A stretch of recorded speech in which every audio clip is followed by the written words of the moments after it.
So now that we know how to do multiplication, let's go back and revisit fraction addition. So suppose I asked you to add these fractions. Remember, before we showed you, unless you make common denominator, we cannot add fractions. So to make common denominator, then we're going to use equivalent fractions. So you have this denominator and this denominator. And before we saw that unless you multiply numerator denominator using equivalent fractions so that they both have the same denominator, we cannot really add. So we're saying take this denominator, multiply numerator denominator of this term by it, take this fraction, multiply top and bottom by this denominator x. Now they both have the same denominator, so all we have to do now is, this is the 2x, use multiplication, distributes over addition. 4 times 3 is 12, and 4 times 4x is 16x, and then add like terms. So we have 18x plus 12 divided by this denominator. And so that would be how you add fractions. So when you learn a new concept, you see if we can now solve a problem from before that perhaps we were stuck on. All right, try this one on your own. I'll give you a few moments. Remember, these are two different denominators, right? So remember what we said. So this one would have to have 1 plus a in it, and this one would have to have 3 plus a in it.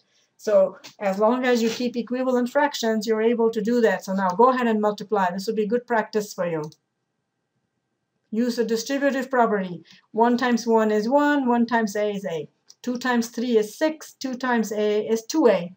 Now add like terms. Go ahead.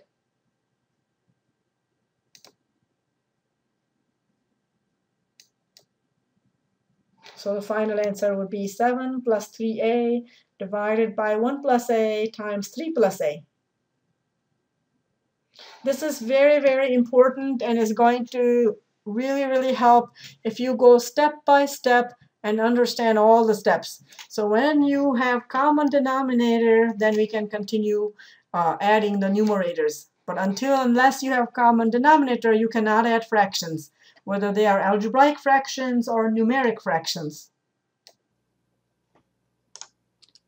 So for this next problem, see what you can do on your own. So pause the video here, try the problem on your own, and then we will come back together and see if you got it right.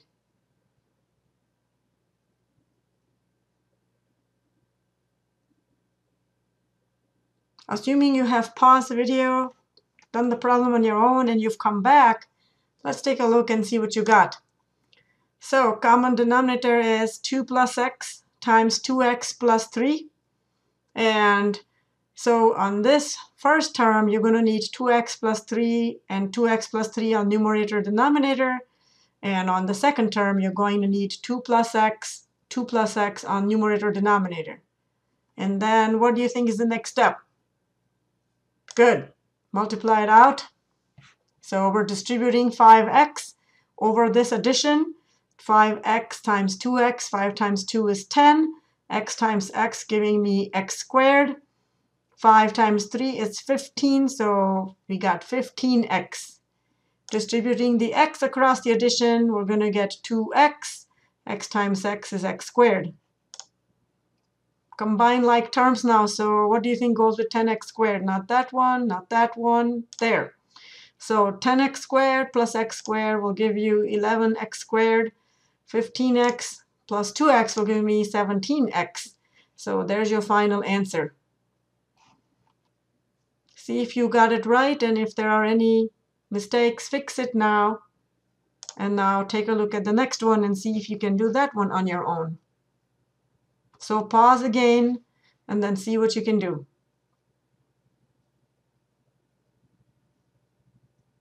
Assuming you have come back from the pause, again making common denominator, so 3 plus 4x, x plus 2, common denominator, multiply top and bottom from the first term, x plus 2 is missing.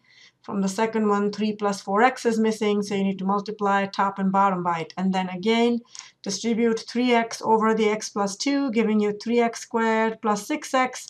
Here you're going to have 2x times 3, which is 6x, 2x times 4x will give you 8x squared. Again, the 1 distributed across the 3 will give you 3. 1 with 4x will give you 4x. And now again, add like terms. 3x squared and 8x squared go together, which will give you 11x squared, 6x, 6x, and 4x, which will give you 16x. And then the plus 3 will just remain plus 3, and that will be the final answer.